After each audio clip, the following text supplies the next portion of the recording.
नमस्कार दोस्तों। आज यानी 28 मार्च 2017 का हमारा प्रीलिम फोकस न्यूज़ डिस्कशन है। उसमें से देख लेते हैं कौन कौन सी न्यूज़ इंपॉर्टेंट है। देखिए, रंजीत काफ़ी अच्छा डिस्कस कर रहे थे, लेकिन वो बीमार हो गए किसी कारणवश, वो अभी टेम्परेरी नहीं कंटिन्यू कर पाएंगे, तो मुझे ही कंटिन्यू करना पड़ेगा।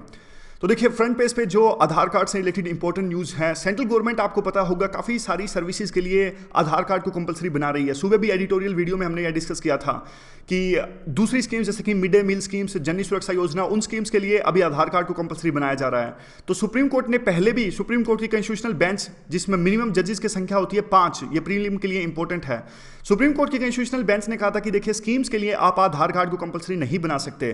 तो इसके बाद में सेंट्रल गवर्नमेंट ने आधार एक्ट पास किया। स्टैच्यूटरी एक्ट था, पार्लियामेंट से इसे पास किया मनी बिल के तौर पर। इस पे भी कंट्रोवर्सी हुई कि आखिरकार कैसे आधार कार्ड एक्ट को मनी बिल के तौर पर पास किया जा सकता है। लेकिन अब देखिए, अब सुप्रीम कोर्ट ने फिर से कहा है कि इन सारी स्कीम्स जैसे कि मनरेगा हुई, एम्प्लॉई पेंशन स्कीम्स हुई, इन स्कीम्स के लिए आप आधार कार्ड को कंपलसरी नहीं बना सकते। लेकिन दूसरी स्कीम्स जैसे कि इनकम टैक्स रिटर्न्स को फाइल करना, बैंक अकाउंट ओपन करना या फिर नया मोबाइल कनेक्शन लेना, ये जो नॉन वेलफेयर स्कीम्स हैं, इन स्कीम्स के लिए आप आधार कार्ड को कंपलसरी बना सकते हैं, ऐसा सुप्रीम कोर्ट ने अभी साफ साफ कहा। अगली जो न्यूज़ इंपॉर्टेंट है, एक प्राइवेट कंपनी स्काईमेट, इन्होंने अपने मानसून की प्रेडिक्शन की है अपने हिसाब से। इन्होंने कहा कि देखिए, इस बार संभावना है कि जो बारिश होगी वो बिलो नॉर्मल होगी और 25% ऐसे चांस है कि इस बार भी ड्रॉट आएगा। हालांकि देखिए, पिछली बार ड्रॉट नहीं आया था, अच्छी बारिश हुई थी, तो एग्रीकल्चर जो प्रोडक्टिविटी थी, वो एग्रीकल्चर ग्रोथ रेट 6% की रही थी, काफ़ी अच्छी थी। और उससे पिछले 2 सालों में बैक टू बैक ड्रॉट आए थे। तो इस बार फिर से ये स्काईमेट जो कंपनी है वो संभावना व्यक्त कर रही है कि बारिश है वो काफ़ी कम होगी, जो कि एक चिंतनीय विषय है। और इसके अलावा अपार्ट फ्रॉम दिस, दूसरे जो इंटरनेशनल वेदर मॉडल्स हैं, उन्होंने भी कहा कि इस बार इल नीनो की संभावना है। इल नीनो की वजह से हमारे मानसून पर फर्क पड़ता है। इल नीनो में होता क्या है, पैसिफिक ओशन के ईस्टर्न पार्ट में वार्मिंग होती है, जिसकी वजह से जो डायरेक्शंस हैं करंट के, जो मूव्स की, वो चेंज हो जाती हैं। हालांकि देखिए, अभी फाइनल तौर पे कुछ नहीं किया कहा जा सकता। जो हमारी इंडिया की जो मेट्रोलॉजिकल डिपार्टमेंट है, वो फाइनली क्या कहेंगे, तभी कुछ इस प्रकार से प्रेडिक्शन लगाई जा सकती हैं। तो क्वेश्चन इस पे भी बन सकता है प्रीलिम में कि आखिरकार इंडिया का मेट्रोलॉजिकल डिपार्टमेंट है वो कौन सी मिनिस्ट्री के अंदर में आता है। देखिए, 1875 में इसे फॉर्म किया गया था। ये मिनिस्ट्री ऑफ अर्थ साइंस के अंडर में आता है। तो काफ़ी इंपॉर्टेंट है, ये याद रखिएगा, ये छोटा सा फैक्ट। जो हमारा इंडिया मेट्रोलॉजिकल डिपार्टमेंट है, कौन सी मिनिस्ट्री के अंदर में आता है, ये आता है मिनिस्ट्री ऑफ अर्थ साइंस।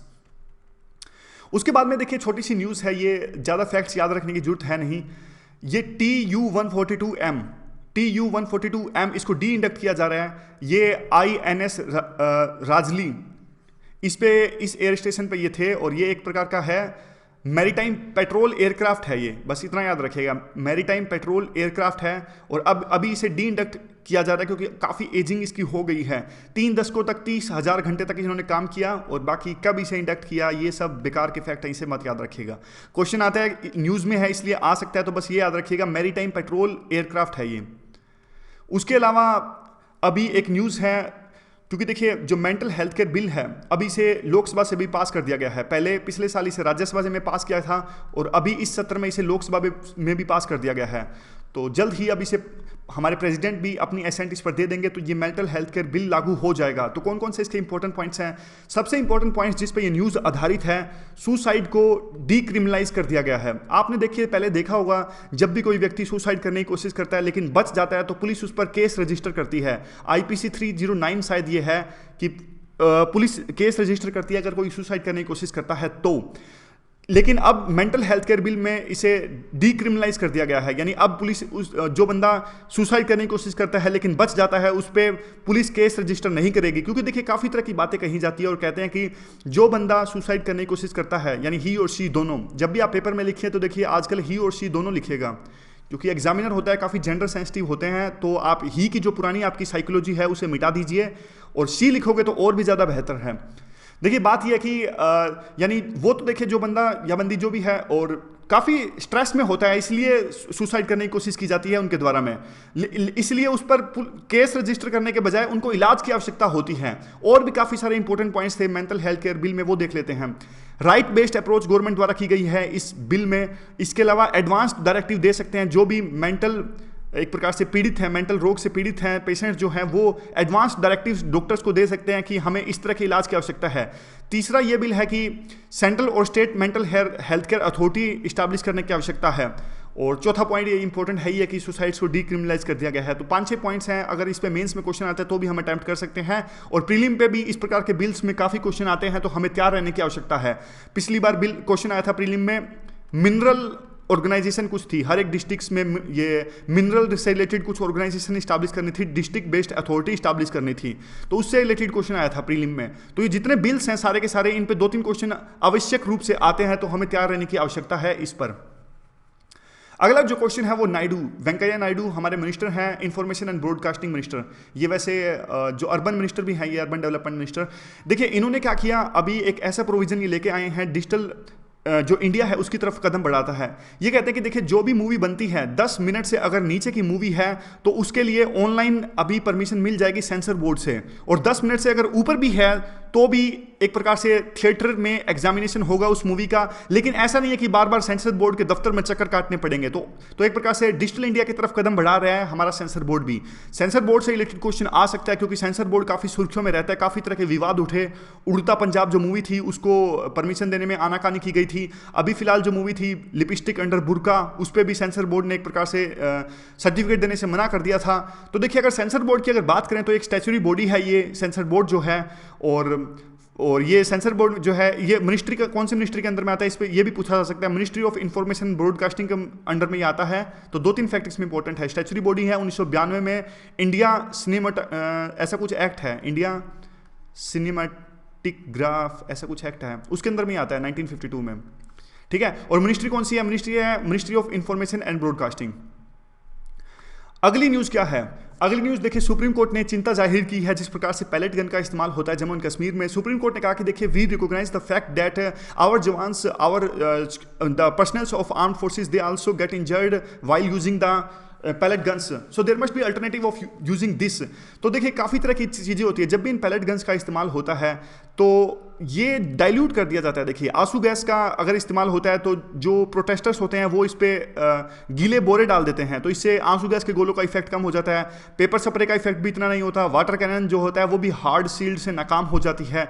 तो इसलिए पैलेट गन जो है एक इंपॉर्टेंट टूल है प्रोटेस्ट को कर्व करने का। लेकिन अभी सुप्रीम कोर्ट ने कहा कि देखिए हम एक वेलफेयर स्टेट हैं, इसलिए पैलेट गन से काफ़ी इंजरी होती है, वो हमारे देश के ही नागरिक हैं, इसलिए इसका अल्टरनेटिव गवर्नमेंट को ढूंढना पड़ेगा। तो देखिए फिलहाल इसका एक अल्टरनेटिव जो हो सकता है वो ये हो सकता है चिली बेस्ड पवा सेल्स।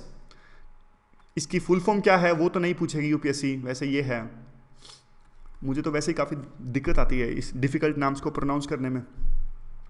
देखिए ये बात ये है कि इसमें मिर्च होती है, सिंपली कहें तो मिर्च होती है, तो एक प्रकार से ये टेम्परेरी ह्यूमन बॉडी को पैरालाइज कर देती है, कुछ ज़्यादा आंखों में जाती है तो कुछ ज़्यादा एक्शंस ले नहीं सकते। तो ये यूज होने की बात है, ये इरिटेट कर देगी प्रोटेस्टर्स को, और ये इसको एक प्रकार से अल्टरनेटिव का इस्तेमाल किया जाता है। यूपीएससी पूछ सकती है इस बारे में, पवा सेल्स जो कि सुर्खियों में है वो क्या हैं, किस लिए वो यूज़ होते हैं। तो आप इसे याद रखिएगा, पवा सेल्स को चिली फील्ड पवा सेल्स होते हैं। इसके अंदर में पवा सेल्स के अंदर में मिर्च भरी जाएगी जो टेम्परेरी प्रोटेस्टर्स की बॉडी को इरिटेट कर देगी, फ्रस्ट्रेट कर देगी और पैरालाइज कर देगी। अगला जो स्लाइड है वो कहती है कि एडवोकेट बिल 2017 लॉ कमीशन ने इसे रेकमेंड किया है।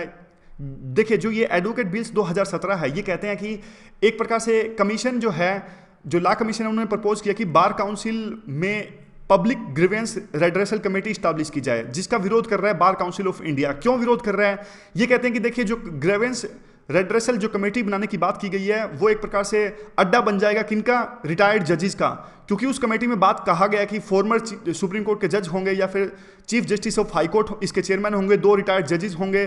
तो ये कहते हैं कि देखिए इतने सारे जजेस, रिटायर्ड जजेस आप उस कमेटी में रख दोगे तो वकीलों का काम क्या रहेगा। ये कहते हैं कि देखिए जजेस जो हैं वो पहले से ही नालसा में थे, यानी national legal service authority of India में थे। ये नालसा क्या होता है, देखिए गरीब लोगों को न्याय दिलवाने के लिए उनको फ्री जो है, जो वकील्स हैं वो सहायता प्रोवाइड करेंगे, उनको फ्री लीगल एड देंगे। उस चीज़ के लिए आर्टिकल नंबर 39A में नालसा का गठन किया गया था, और इसके अंतर्गत लोक अदालत होंगे, उसमें भी ये सारी चीज़ें थी, उसमें लोक अदालत भी थी, फ्री लीगल एड भी थे, जिसके चीफ पैट्रन थे chief justice of India national level पर, और स्टेट लेवल पे थे हाई कोर्ट के चीफ जस्टिस।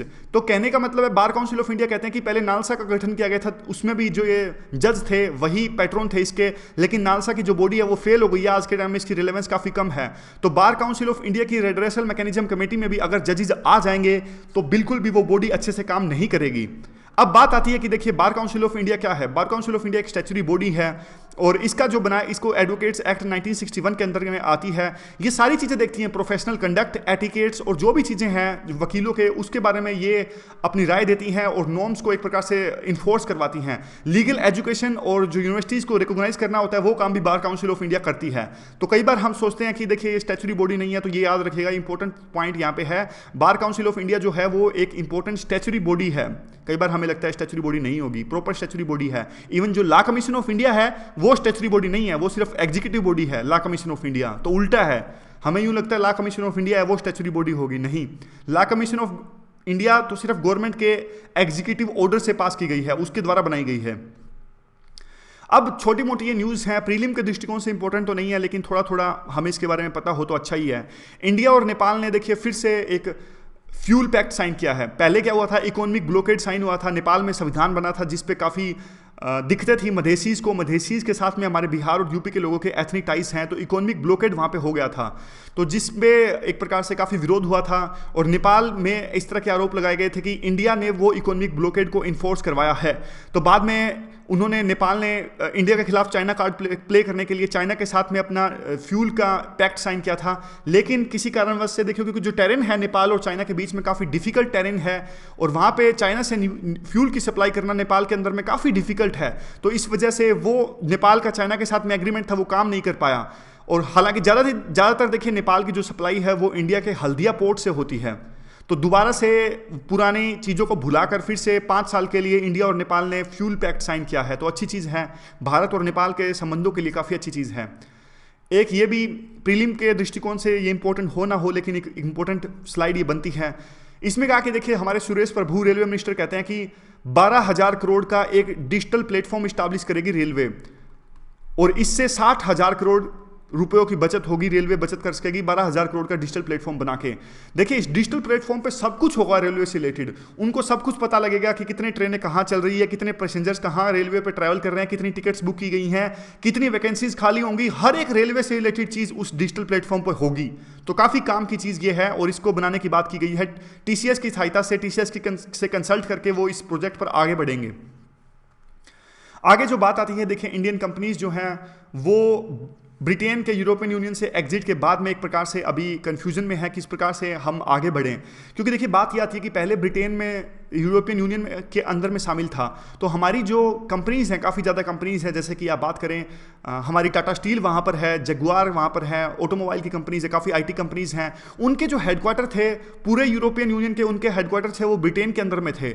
अब एक तो देखिए वो ब्रिटेन यूरोपियन यूनियन से अलग हो जाएगा, तो अलग से हमारी जो कंपनीज़ हैं Tata steel, Jaguar, IT companies हैं, उनको अलग से हेडक्वार्टर बनाने की आवश्यकता पड़ेगी यूरोपियन यूनियन के अंदर में। अब देखिए एक बात और देखिए, पहले हमारे जो प्रोडक्ट्स थे वो ब्रिटेन के अंदर बनते थे और ब्रिटेन से दूसरे देशों में ट्रांसफर होते थे, लेकिन अब एकदम से नया हेडक्वार्टर बनाना, नए मैन्युफैक्चरिंग यूनिट इस्टेब्लिश करना काफ़ी डिफिकल्ट हमारे लिए है। तो इंडिया भी ब्रिटेन के यूरोपियन यूनियन से अलग होने काफ़ी एक प्रकार से गहनता से इंडिया जांच रहा है इस बात को कि क्या प्रभाव पड़ेगा हमारी IT सर्विसेज पे, हमारी दूसरी कंपनीज पे। तो इसी से रिलेटेड ये छोटी मोटी न्यूज़ है, ज़्यादा इंपॉर्टेंट बिजनेस स्पेस पे ये न्यूज़ नहीं है। अब हम चलते हैं PIB की तरफ में। PIB की तरफ में एक इंपॉर्टेंट न्यूज़ ये बनती है, देखिए हमारा जो ईस्टर्न कोस्ट पे इकोनॉमिक कॉरिडोर है उसको लेकर ये न्यूज़ है। ईस्ट कोस्ट इकोनॉमिक कॉरिडोर ये बनाया जा रहा है एशियन डेवलपमेंट बैंक्स की सहायता से। ये देखिए कोलकाता को लिंक करेगा चेन्नई से, बाद में ये चेन्नई से जाएगा टूटीकोरिन तक। यहाँ पे मैप में देखते हैं, मैप में आपको अच्छे से समझ में आएगा। देखिए फेज 1 में ये जाएगा विशाखापट्टनम से चेन्नई तक, ईस्टर्न कोस्ट का इकोनॉमिक कॉरिडोर ये है, यहाँ तक जाएगा। देखिए यहाँ पे पहला फेज ये है। दूसरे फेज में जाएगा चेन्नई से यहाँ पे टूटीकोरिन तक, यानी कन्याकुमारी, मतलब स्पेसिफिक पॉइंट टूटीकोरिन है वैसे कन्याकुमारी है। ये सेकंड फेज में जाएगा। थर्ड फेज में ये जाएगा यहाँ देखिए विशाखापट्टनम से लेके कोलकाता तक। तो पूरा मिला के जब तीनों फेज कंप्लीट हो जाएंगे तो हमारा ईस्टर्न कोस्ट का इकोनॉमिक कॉरिडोर बनेगा, ये कोलकाता से लेके कन्याकुमारी, यानी कोलकाता से लेके टूटीकोरिन तक। ठीक है, तो बस इसका स्पेसिफिक पॉइंट्स आप याद रखिएगा। और ये भी इंपॉर्टेंट पॉइंट है किसकी सहायता से ये बनाया जा रहा है, तो याद रखिएगा ये बनाया जा रहा है एशियन डेवलपमेंट बैंक की सहायता से। आगे जो है देखिए जल मार्ग विकास प्रोजेक्ट से लेके ये अगली न्यूज़ है। हमारा जो नेशनल वाटरवे 1 है, यहाँ पे देखिए हमारा नेशनल वाटरवे 1 यहाँ पे है। और अब तो एक और बिल भी पेश किया गया था 106 वाटरवेज बनाने के लिए। फिलहाल तो 5 वाटरवेज हैं हमारे, छठे को नेशनल वाटरवेज जो 6 है उसके लिए बिल पेश किया गया था पार्लियामेंट में, लेकिन वो बिल लैप्स हो गया। तो पहले तो आप ये 5 याद रखिए जहाँ पे भी हैं ये। पहले जो है हल्दिया से इलाहाबाद तक का, दूसरा जो है ये सादिया तो डुबरी तक का यहाँ पे है, यहाँ पे देखिए ब्रह्मपुत्र नदी पे है, पहला गंगा नदी पे है, तीसरा जो है कोलाम से कोटाम तक है, यहाँ पे देखिए ये छोटा सा, चौथा जो है यहाँ पे है ये गोदावरी कृष्णा कैनल्स को आपस में जोड़ता है। और स्पेसिफिक बात करें तो देखिए काकीनाडा टू पुडुचेरी जो है यहाँ पे। पांचवा जो है वो यहाँ पे है, ये है ब्राह्मणी नदी पर है यहाँ पे। छठा जो है ये अभी पास नहीं हुआ, बराक रिवर पर इसे बनाने की बात हुई थी लेकिन अब ये बन नहीं पाया था। लेकिन देखिए हम मेन जो बात कर रहे थे वो कर रहे थे हम इसकी जल मार्ग विकास प्रोजेक्ट की। नेशनल वाटरवे जो हमारा 1 है इस पे जो जल मार्ग विकास प्रोजेक्ट बनाया जा रहा है और वाटरवे के बीच में जो कम्युनिकेशन होता है उसको बढ़ावा देने के लिए इसके तहत में देखिए 3 लोकेशंस पे मल्टी मॉडल कनेक्टिविटी की बात की गई है। कौन कौन सी? एक है वाराणसी, नेशनल वाटरवे नंबर 1 पे वाराणसी सिटी आता है, तो यहाँ पे मल्टी मॉडल कनेक्टिविटी यानी उस टर्मिनल को रोड कनेक्टिविटी देना, रेल से जोड़ना, सभी तरह की कनेक्टिविटी देना, यानी लास्ट माइल कनेक्टिविटी का ध्यान रखना। उसके अलावा साहिबगंज एक जगह है झारखंड में, यहाँ पे भी मल्टी मॉडल कनेक्टिविटी का ध्यान, मॉडल जो बनाया जा रहा है वहाँ पे टर्मिनल बनाया जा रहा है। तीसरी जो जगह है वो है हल्दिया में भी मल्टी मॉडल कनेक्टिविटी का टर्मिनल बनाया जा रहा है, वहाँ पे सभी तरह की कनेक्टिविटी का ध्यान रखा जाएगा, रोड कनेक्टिविटी, रेल कनेक्टिविटी। तो देखिए आमतौर पे जो नेशनल वाटरवे होते हैं उस पर दिक्कत ये आती है कि मान लीजिए अगर सामान ट्रांसफर हो भी जाए वाटरवे की सहायता से, लेकिन लास्ट माइल कनेक्टिविटी नहीं होती, क्योंकि ये जो वाटरवेज हैं उनकी रेल से कनेक्टिविटी नहीं होती, उनकी रोड से कनेक्टिविटी नहीं होती, तो सामान को आगे कहाँ से लेके जाओगे। और भी नेशनल वाटरवे में काफ़ी तरह की दिक्कतें आती है, जैसे कि सिल्टेशन हो जाती हैं, हमारी नदियों में पानी काफ़ी कम रहता है, दूसरा नदियों में पानी नहीं रहेगा तो कैसे जो शिप्स हैं वहाँ पर चलेंगे। और एक ये भी दिक्कत आती है कि वैसे जो शिप्स और वेसल्स हैं वो छोटी इंडस्ट्रीज नहीं है, यानी छोटे वेसल्स नहीं बनते हमारे देश में, लेकिन नदियां हैं वो काफ़ी छोटी हैं और इकोलॉजिकल पे भी फर्क पड़ेगा अगर वाटरवेज का यूज करेंगे। तो ये सारे जो पॉइंट्स हैं नेशनल वाटरवे के खिलाफ जाते हैं, लेकिन अभी जो गवर्नमेंट है इस पर काफ़ी ध्यान दे रही है, क्योंकि काफ़ी पैसों की बचत होती है इससे और काफ़ी जो फ्यूल है वो भी बचता है, पैसों की बचत होती है, पोल्यूशन नहीं होता, तो इसलिए गवर्नमेंट इस पर आगे बढ़ रही है। तो ये था जल मार्ग विकास प्रोजेक्ट। तो देखिए प्रीलिम की डिस्कशन में इतना ही। जब तक डॉक्टर रंजीत वापस आते हैं तब तक मैं ही इसे कंटिन्यू करूंगा। Thank you very much for discussion.